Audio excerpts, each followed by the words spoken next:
அதைத் தொடர்ந்து நம்மத்திலே பாஸ்டாமா அவர்கள் சிறப்பு சாட்சியை கொடுப்பார்கள். ஆமென்.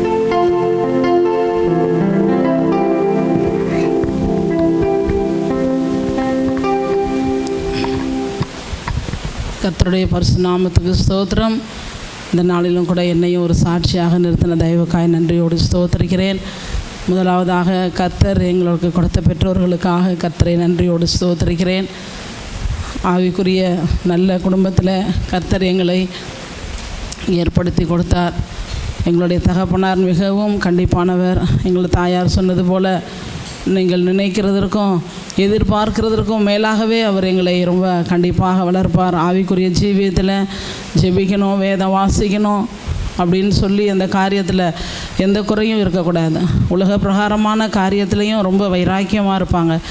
அதை விட ஆவிக்குரிய காரியத்தில் அதை விட வைராக்கியமாக இருந்து எங்களை வளர்ப்பார். பக்கத்தில் ரிவைவோன்னு சொல்லி எங்கள் ஒரு மீட்டிங் நடந்தது தஞ்சாவூரில். அப்போது 8th ஸ்டாண்டர்ட் நான் படிச்சுட்ருக்கேன்னு நினைக்கிறேன். என் தங்கச்சி 7th. அப்போது 1 தீமோத்தேயு 6 அதிகாரம் படித்து அங்கே ஒப்பிக்கணும் அப்படின்னு சொல்லிட்டாங்க. அவ்வளோவையும் படித்து நீங்கள் எங்கள்கிட்ட 6 அதிகாரத்தை ஒரு மிஸ்டேக் கூட இருக்கக்கூடாது, படித்து ஒப்பிச்சாதான் அந்த மீட்டிங்க்கே உங்களை அனுப்புவேன் அப்படின்னு சொல்லிட்டாங்க. எங்களுக்கு அந்த உற்சாகத்தில் எப்படி தான் படித்தோன்னே தெரியல. நாங்கள் உடனே படித்து 1 மாதத்தில் படித்து ஒப்பிச்சிட்டோம். பரவாயில்லப்பா, நீங்கள் நல்ல ப்ரைஸ் வாங்குவீங்க போங்கன்னு சொன்னார். அதே மாதிரி நாங்கள் போய் படித்து ஒப்பிச்சு அந்த 8th ஸ்டாண்டர்டில் 1 தீமோத்தேயு 6 அதிகாரத்தை படித்து ஒப்பிச்சு கோல்டு மெடல் வாங்கிட்டு தான் வந்தோம். அதே மாதிரி தேவன் அப்படியா இந்த நாட்களில் எங்களை நடத்தினார். காலையிலையும் இரவிலையும் நாங்கள் கண்டிப்பாக குடும்ப ஜெபம் பண்ணியே ஆகணும். குடும்ப ஜெபம் பண்ணாத நாட்களை எங்களுடைய வாழ்க்கையில் அதை ஒரு சில நாளாக தான் இருக்குமே ஒழிய குடும்ப ஜெபம் கண்டிப்பாக நாங்கள் டெய்லி பண்ணணும். வசனம் வாசிக்கணும். அவர் ஒரு பாஸ்டர் போல் இருந்து எங்களுக்கு வீட்டில் நடத்துவாங்க. தானியேல் கதை, யோபு கதை, ஆபிரகாம் கதை அதெல்லாம் ரொம்ப உருக்கமாக சொல்லி அந்த இடத்துலையே கொண்டு போய் எங்களை விட்டு அந்த இடத்துல ஒரு ஸ்டோரியை நாங்கள் பார்த்து அது எப்படி எங்களுடைய மைண்டில் செட் ஆகுமோ அதே மாதிரி சொல்லி எங்களை வழி நடத்துவார். அவர் ஆதியில் ஸ்கூலில் படிக்க போகும் பொழுது அந்த காரியங்களெல்லாம் சொல்லி ஆவிக்குரிய காரியத்தில் எங்களை நல்லா அதிகமாக எங்களை வழி நடத்தினார். அந்த நேரத்தில் எங்களுக்கு ரொம்ப கஷ்டமாக இருக்கும். ஏன்னா இது மாதிரிலாம் சொல்லி இவ்வளோ நேரம் ஆகுது அப்படின்னு சொல்லி நைட்டில் அதே மாதிரி ரொம்ப நேரம் படிச்சுட்டு இருந்தால் லைட் ஆஃப் பண்ணிவிட்டு படுங்க அப்படின்னு சொல்லுவாங்க. விடிய காலையில் எழுந்து நம்ம படிக்கணும்னு சொன்னால் 6 மணிக்கெல்லாம் எந்திரிச்சு நாங்கள் படிக்க முடியாது. 6 மணிக்கு எந்திரிச்சு வீட்டில் வேலை செஞ்சுட்டு ட்ரெயின் பிடிச்சி நாங்கள் ஸ்கூலுக்கு போகணும். இப்போ 6 மணிக்கு எந்திரிச்சு நான் என்னத்தை படிப்பேன்? போகிற வர ஆட்களில் தான் வேடிக்கை பார்த்துட்டு உட்காந்துருப்பீங்க. இதெல்லாம் நீங்கள் படிக்கிறதுக்கு லாய்க்கு இல்லைன்னு சொல்லி புத்தகத்தை வாங்கி செல்ஃப் மேலே வச்சுருவார். அதனால் காலையில் எழுந்து அதிகாலையில் எழுந்து 4 மணி 4:30 மணிக்கு எழுந்து நாங்கள் படிக்கணும். நான் +2 படிக்கும் பொழுது சுவாலஜி எதனாவது டயக்ராம் வரைகிற மாதிரி இருந்தால் எங்கள் அப்பாட்ட நல்லா வரைவாங்க. அப்போ அவர் எம்எஸ்சி படிச்சுட்டு இருந்தார். அதனால் நான் வரைஞ்சி கொடுங்கப்பான்னு சொல்லுவேன். நீயே வரையணுமா, நான் வரைஞ்சா என்ன பிரயோஜனம்னு சொல்லி அப்போ நானே தான் வரைவேன் அப்படின்னு சொல்லி எல்லாவற்றையும் எங்களையே அவர் செய்ய சொல்லி இது பண்ணுவார். எங்களுக்காக எந்த ஒரு காரியத்தையும் அவர் கற்றுக் கொடுப்பார். மற்றவர்களிடத்தில் ஒரு நல்ல ஒரு பேர் எடுக்கணும், நல்ல சாட்சியாக இருக்கணும். தனக்காக அவருக்காக எங்களை அவர் வளர்க்கலை, பிறருக்காக தான் எங்களை வளர்த்தார். நாங்கள் படித்து ஒவ்வொருத்தரும் அவருக்கு ஒரு பைசாவும் சம்பாரித்து கொடுக்கல. ஆனால் அவர் தான் எங்களுக்கு எல்லா காரியத்தையும் செய்வார். எல்லா விதத்துலேயும் நாங்கள் பெண் பிள்ளைகளாக இருக்கிறதுனால எங்களை வெளியே விட மாட்டாங்க. வெளியில் அதிகமாக அவர் தான் அலைஞ்சிட்டே இருப்பார். எங்கள் அத்தை வந்து சொல்லுவாங்க, எல்லாத்துக்கும் எங்கள் தம்பியே அனுப்புகிறீங்களே அப்படின்னு சொல்லுவாங்க. என்ன பண்ணுறது, எங்களை விட மாட்டேன்றாரு, அதனால் அவரே போயிட்டுருக்கார். அந்த மாதிரி ஸ்கூல்லேருந்து யாருன்னா வாத்தியார் வந்தாங்கன்னா கூட எல்லாமே காரியங்களே அவரே முன்ன நின்று அவர் செய்வார். எனக்கு மேரேஜ் ஆகும் பொழுது பக்கத்தில் இருக்கிறவங்க சொன்னாங்க, பக்கத்து பிளாட்டில் இருக்கிறவங்க புதுசாக வீடு கட்டிட்டு வந்திருந்தாங்க. சாருக்கு கல்யாணம் ஆகிற மாதிரி ஒரு பொண்ணு இருக்குது அப்படின்னு சொல்லி கேட்டாங்க. ஆமாம், எங்கள் மகளுக்கு கல்யாணம் ஆகுது அப்படின்னு சொல்லி சொன்னார். அது மாதிரி தேவன் எங்களை ஒரு சாட்சி உள்ள ஒரு ஜீவியம் செய்ய வளர்த்தார். இன்றைக்கி அது மாதிரி காரியங்களை சபையில் நம்ம தேடுகிறது ரொம்ப கஷ்டமாக இருக்குது. அதனால தான் ஆண்டவர் என்னை இந்த ஊழியத்தில் தேர்ந்தெடுத்தார். நான் +2 படித்த உடனே எனக்கு திருமணத்தை ஏற்பாடு பண்ணாங்க. இப்போ வேணாம், நான் கொஞ்ச நாள் கழித்து தான் பண்ணுவேன், எனக்கு இப்போ திருமணம்லாம் வேணான்னு சொல்லும் பொழுது அவர் ஒத்துக்கலை. அவர் சொன்னது தான், எதுவுமே நம்ம செய்ய முடியாது. அதனால் நான் உடனே ரொம்ப பயந்து மிரண்டு இருந்ததுனால அவர் ஆண்டவரிடத்துல ஜெபம் பண்ணேன். ஆண்டவர் எனக்கு இந்த காரியத்தை வெளிப்படுத்தினாருமா, ஆரம்பத்தில் அற்பமாக இருந்தாலும் முடிவு சம்பூர்ணமாக இருக்கும், நீ இந்த கண்டிப்பாக அந்த காரியத்தை நீ அக்செப்ட் பண்ணி தான் ஆகணும் அப்படின்னு சொல்லும் பொழுது அப்புறம் ஒரு வழியாக என்ன பண்ணேன், இந்த காரியங்களுக்கு நான் ஒத்துக்கொண்டேன். தேவன் அப்படியா அவருக்கு ஒரு தீர்க்க தரிசன ஒரு காரியத்தை ஆண்டவர் அவருக்கு வெளிப்படுத்தி தந்தார்.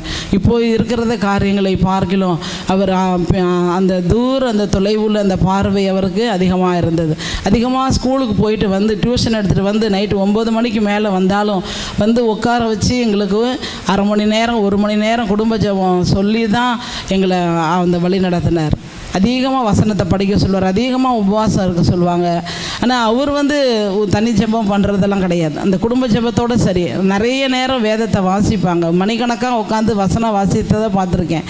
அதே மாதிரி பகலில் அவர் வீட்டில் தூங்கினதை நான் பார்த்ததே இல்லை என் வாழ்க்கையில். எல்லாத்துக்கும் அப்படியே ரவுண்டாக அடித்து அலைஞ்சிட்டே தான் இருப்பார். வேலைக்கு போவாங்க, அது முடிச்சதுன்னா வயலில் போய் பார்ப்பாங்க, அல்லது ஒரு ஃபங்க்ஷன் போவாங்க.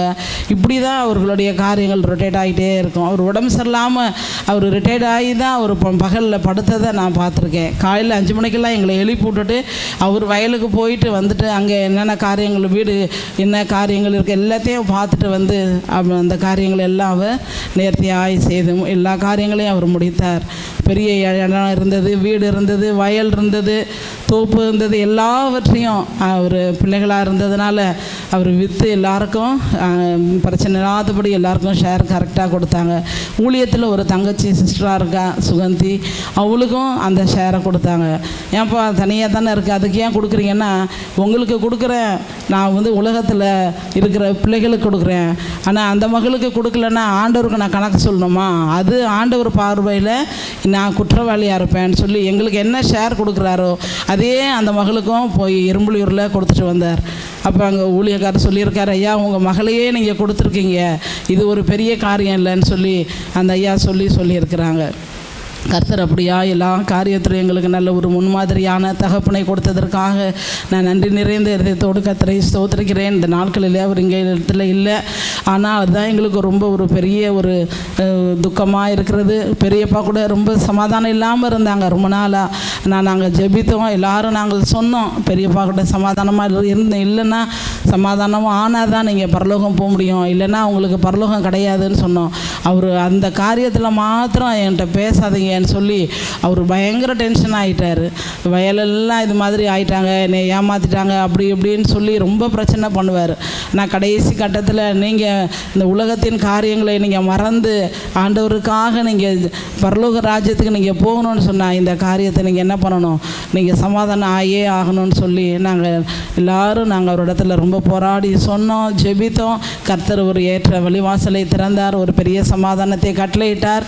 சமாதானம் ஆகி நேராக பரலோகத்திற்கு போகும் பொழுது அங்கே பரலோகத்தில் தூதர்கள் சொல்லுவாங்க, நீ சமாதான வாழ்க்கை வாழலை, இங்கே சமாதானம் ஆகணும், அதுக்காக தான் நீ பரலோகத்துக்கு வர்றதுக்காக தான் நீ பேருக்கு சமாதானம் ஆகியிருக்க அப்படின்னு அங்கே ஏஞ்சல்ஸ் சொல்லி கீழே அனுப்பிச்சிடுவாங்க. அதுக்காகவே நாங்கள் ஜெபித்தோம்.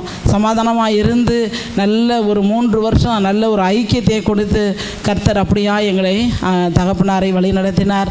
சமாதானம் இல்லாத ஒவ்வொருவரும் இந்த நாட்களிலே அவர் ரொம்ப சமாதானம் இல்லாமல் நிறைய பேர்கிட்ட கொஞ்சம் ரொம்ப கோச்சுக்குவார், ரொம்ப உரிமையாக கோச்சுக்குவார். அப்படிப்பட்ட காரியங்கள்லாம் கர்த்தர் அவரை மாற்றி போட்டார். கடைசி நாட்களில் கர்த்தர் அவர் இந்த உபவாசம் இல்லாத ஒரு நாட்கள் அவருக்கு இருந்தது.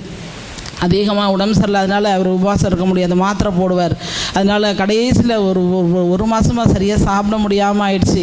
அப்போது நான் ஆண்டவருடைய சமூகத்தில் கேட்டேன், இது மாதிரி சாப்பிட முடியாமல் ரொம்ப கஷ்டப்படுறாங்களே அப்படின்னு சொல்லி ஆண்டவர் எனக்கு உணர்த்தினார். இந்த நாட்கள் அவருக்கு உபவாசத்தின் நாட்கள் அப்படின்னு சொல்லி கர்த்தர் அந்த நாட்களை கடந்து போக கர்த்தர் கிருபை செய்தார். கடைசியில் தேவ தூதர்களை நான் பார்க்குறேன், ஏஞ்சல்ஸை நான் பார்க்குறேன், ஜெப கூட்டத்தில் இருக்கிறேன் அப்படிலாம் சொல்லி ஆண்டவர் அவரை மகிமையிலே சேர்த்து கொண்டார். நாங்கள் அவருடைய வழியிலே அவருடைய பிள்ளைகளாய் அவருக்காக ஜீவித்து அவருடைய வழியிலே நாங்களும் நடக்க எங்களுக்காகவும் ஊழியங்களுக்காகவும் ஜெபிக்கும்படி கேட்டு சிறு சாட்சியை முடிக்கிறேன்.